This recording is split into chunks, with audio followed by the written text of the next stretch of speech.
자, 이제 우리 하나님 말씀 보도록 하겠습니다. 마태복음 27장 1절로 10절까지 저 여러분이 한 절씩 보도록 하겠습니다. 우리 1절부터 한 절씩 교독을 하겠습니다. 새벽에 모든 대제사장과 백성의 장로들이 예수를 죽이려고 함께 의논하고 결박하여 끌고 가서 총독 빌라도에게 넘겨주니라.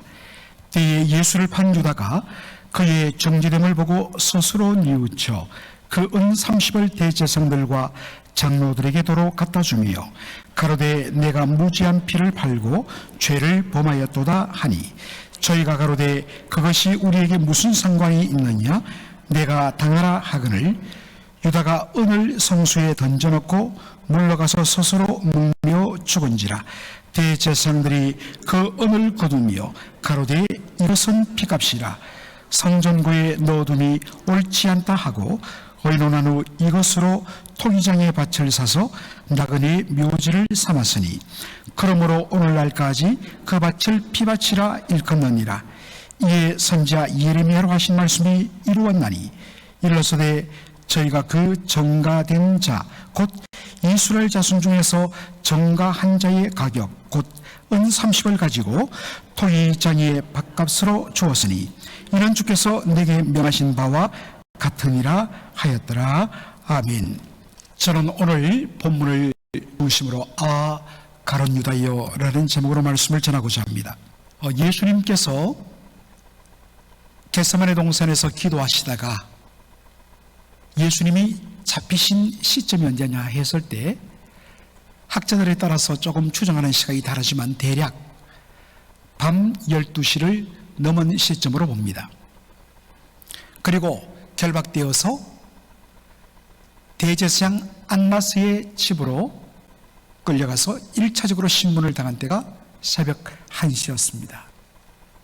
그리고 거기서 1차적인 신문을 마친 다음에 새벽 2시에 그의 대제사장 이 안나스의 사위되는 가야바의 집으로 끌려가서 또 신문을 받습니다. 그리고 오늘 본문 마태복음 7장 1절은 이렇게 시작하다. 새벽에 모든 대제사장과 백성의 장로들이 예수를 죽이려고 함께 의논하고 라고 되어 있습니다. 여러분, 여기에 새벽이란 개념, 유대인들의 개념상 새벽은 바로 우리로 따지면 새벽 3시로부터 시작됩니다.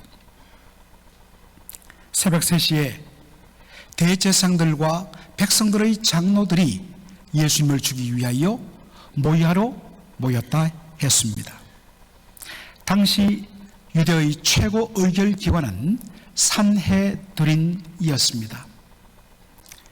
이 산헤드린이라는 이 헬라어는 바로 sitting together, 함께 이렇게 둘러 앉다라는 뜻입니다.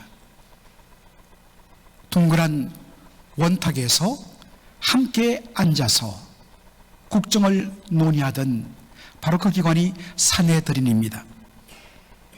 이 산헤드린의 구성원은 대제사장들과 백성들의 장로로 약 71명으로 구성되어 있습니다. 그러므로 가야바의 집에 대제사장들과 백성의 장로들이 모였다는 것은 바로 거기서 산헤드린 공회가 열렸다는 의미입니다. 그들은 그 자리에서 예수를 죽이려고 의논했다 했습니다. 여러분, 의논 어떻게 할까? 서로 의논하고 꼭 죽일 필요가 있겠어? 아니야, 죽여야 돼. 여러분, 의논이란 말을 우리는 그렇게 이해합니다. 그러나 어떤 영어 성경이 이것을 잘 번역하듯이 conspire 혹은 conspire, 바로 음모를 꾸미다 라는 의미입니다. 여러분, 음모의 본질이 무엇입니까? 음모란 것은 없는 사실을 거짓으로 지어내는 것, 그래서 꾸미고 조작해내는 것, 이것이 바로 음모입니다. 이들은 예수님을 죽이기 위하여서 온갖 거짓 증거들을 끌어 모아서 예수님을 죽이려고 결정을 했습니다. 그리고 자기들 나름대로 입을 맞춘 후에 거짓 증거들을 만들어 새벽 5시에 드디어 빌라도, 총독 빌라도가 있는 그의 관저로 찾아갑니다. 바로 그때에 이 상황을 보고 극심한 고통을 느꼈던 사람이, 양심의 가책을 느꼈던 사람이 바로 가롯 유다였습니다. 3절에 보니까 때에 예수를 판 유다가 그의 정죄됨을 보고 스스로 뉘우쳐라고 되어 있습니다. 여러분, 유다란 말, 우리는 가롯 유다 때문에 이 유다란 말에 대해서 굉장히 부정적인 의감을 가지고 있습니다. 그러나 유다는 사실 유대인들에게 가장 자랑스러운 이름이고 가장 흔한 이름입니다. 유대인, 주이시라는 유대인이란 말이 바로 주드, 유다에게서 나왔기 때문입니다. 그렇기 때문에 당시 유다라는 이름을 가진 사람들이 많았습니다. 마치 여인들 중에 마리아라는 이름을 가진 사람들이 많았던 것처럼 말입니다. 사람들이, 유다라는 이름을 가진 사람들이 많고 많다 보니까 그 사람을 어떻게 구분하는가? 바로 그 사람의 출신지를 가지고 구분했습니다.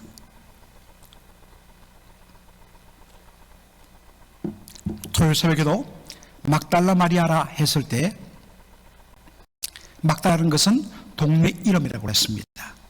막달라란 동네 출신의 마리아란 뜻입니다. 가롯 유다, 여러분, 가롯 유다란 말, 가롯 유다란 말은 바로 가롯, 정확히 말하면 이스카리옷이란 말인데, 그것은 이쉬라는, 히브리어로 이쉬는 사람이란 뜻이고 남자란 뜻이고, 그리고 카리옷이란 것은 유대 지파에 속한 조그마한 시골 마을을 가리킵니다.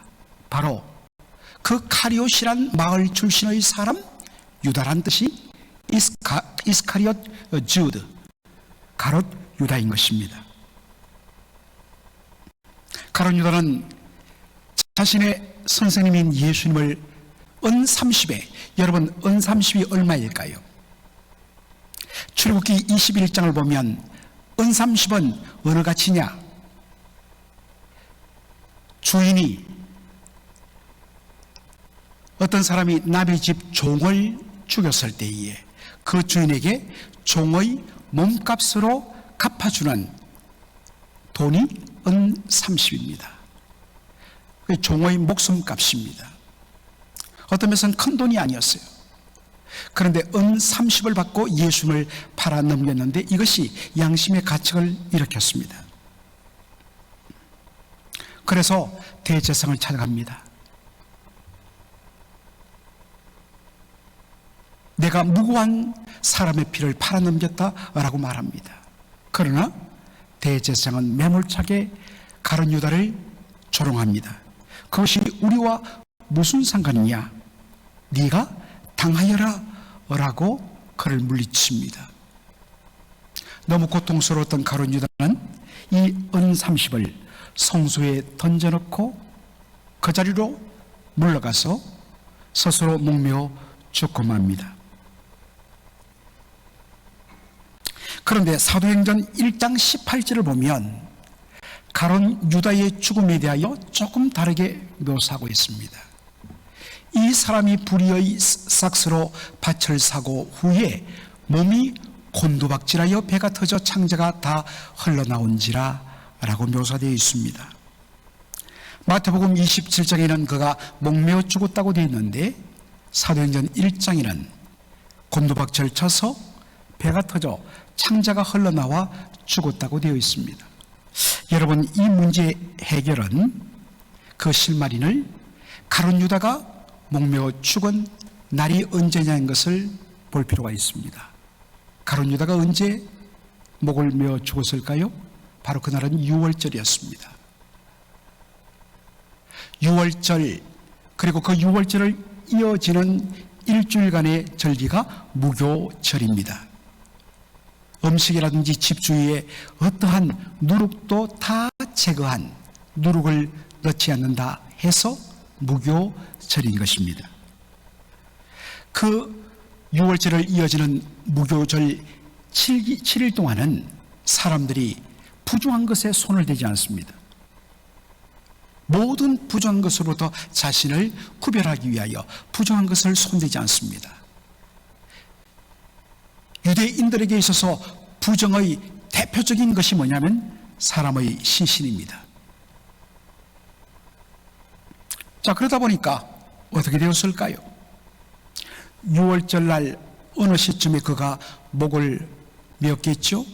그런데 이어지는 무교절 7일 동안 부정한 것을 손대면 안 된다는 생각 때문에 그냥 시신을 매달린 채로 방치해버린 것입니다. 그러는 사이 그 시신이 썩고 부패하면서 한 주간 정도 떨어지니까 그 무게를 감당치 못하고 그 부패한 시신 아래로 떨어지면서 땅 혹은 그 주변에 있는 바위, 돌에 부딪히겠죠. 부패하다 보니까 부딪히는 적시로 터지고 쏟아져 나왔다는 것입니다. 여러분, 이 새벽에 이런 이야기하기 참 죄송하지만은 분명한 사실은 가룟 유다의 죽음이 얼마나 비참하고 비극적인 죽음이었는가 하는 것을 오늘 본문은 보여주고 있습니다.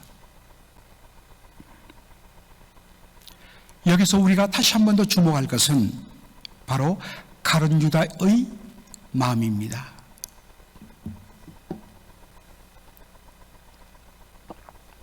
27장 3절에 보니까 가룟 유다가 스스로 뉘우쳐라고 되어 있습니다. 여러분, 여기에 스스로 뉘우쳤다. 어떤 사람들은 뉘우침조차도 없는 뻔뻔한 사람들이 얼마나 많습니까? 그런 차원에서 가룟 유다가 스스로 뉘우쳤다. 참으로 귀하게 보입니다. 그러나 여러분, 여기에 스스로 뉘우쳤다는 말의 헬라어는 메타멜로마입니다. 이것을 번역하면 후회입니다. 후회란 한자가 여러분 보여주듯이 뒤늦게 뉘우치고 뒤늦게 괴로워하는 것입니다. 종종 우리는 워낙 자신의 잘못에 대해서 양심의 가책도 받지 아니하고 후회조차 하지 않는 사람들이 많은 세상 속에 살다 보니 야, 이것만 해도 대단하다라고 여길 처럼 보이지만 여러분, 이것은 성경이 말하는 진정한 회개의 의미와는 거리가 멉니다. 비슷한 바람인 것 같지만 후회와 다른 회개의 의미는 메타노에오입니다. 여러분, 이 메타노에오를 정확하게 번역하면 뭐냐? 터닝 백, 뒤돌아서다입니다. 그 길이 잘못된 길이었기 때문에 그 길로부터 돌아서서 하나님께로 바른 길로 나가다라는 뜻이 메타노에오, 회개의 의미입니다. 여러분, 성경적인 회개는 단순한 감정적인 반응으로 회개를 말하지 않습니다. 성경은 회개를 지정의의 바로 연합으로 가리킵니다. 먼저는 말씀에 근거하여 그 말씀 앞에 의미로신 하나님 앞에서 드러난 자신의 죄로 말미암아 바로 자신의 죄를 깨닫고 인정하는 것, 이것에 의해서 그 다음에 정말 자신의 죄에 대해서 애통하며 눈물을 흘리며 탄식하는 것. 그러나 여기에 멈추면 이 회개는 참된 회개가 안 됩니다. 진정한 회개는 바로 의지적인 결단, 그 잘못된 길로부터, 그 악한 길로부터 떠나는, 돌아서는, 그래서 터닝 백, 돌아서는 것이 진정한 회개입니다. 가룟 유다의 문제는 반쪽짜리 회개했다는 데 문제가 있습니다. 그저 양심의 가책을 받고 밀려오는 후회 때문에 고통하는 것으로만 끝나버립니다. 그리고 그가 돌아가야 할 것, 그가 진짜 용서를 구하고 회복해야 할 것은 하나님이요 예수님이었는데 자신의 스스로의 판단으로 목숨을 끊는 자리로 나갑니다. 사랑하는 성도 여러분, 여러분은 지금 후회를 하고 있습니까? 회개를 하고 있습니까? 분명 이 고난 주간 한 주간을 보내면서 주님 앞에 십자가 앞에 자신을 살피라 할 것입니다. 후회하는 것으로 멈추지 마십시오. 후회는 회개가 아닙니다. 그것을 인정하고 아파하는 가운데 그 길로부터 떠나는 것, 하나님께로 돌아서는 것. 여러분 지금 여러분이 돌아서야 할 일은 무엇입니까? 하나님이 싫어하고 하나님이 원치 않는 그 길에서 떠나야 합니다. 돌아서야 합니다. 거기에 생명이 있습니다. 저는 오늘 설교 제목을 가룟 유다여라고 정했습니다. 물론 가룟 유다는 어떤 의미에서 절대로 용서받을 수 없는 죄인처럼 보였습니다. 그러나 베드로를 생각할 때에 정말 가룟 유다의 이 마지막 모습이 너무나 안타깝고 불쌍해 보입니다. 베드로 역시 예수님을 3번이나 부인하는데 마지막에는 예수님을 저주하며 부인하기에 이릅니다. 그리고서 그때 들려오는 닭울음 소리를 듣고 정말 통곡하며 아파하는 모습을 보게 됩니다. 여러분, 베드로의 심정이 어땠을까요? 자기 존재가 얼마나 밉고 싫고 내가 이래도 사람인가 죽고 싶은 유혹과 충동이 얼마나 많았을까요? 그런데 그는 마지막 극단적인 선택을 하지 않았습니다. 그리고 예수님이 그를 찾아오셨습니다. 용서해 주시고 다시 내 양을 먹이라 사명을 주셨습니다. 수많은 사람들이 말합니다. 양심을 말합니다. 내가 양심이 있지. 나 같은 사람이 어떻게 용서를 받는단 말인가? 참으로 양심적인 것처럼 보입니다. 그러나 사실 그것은 양심의 가책을 가정한 교만한 행동입니다.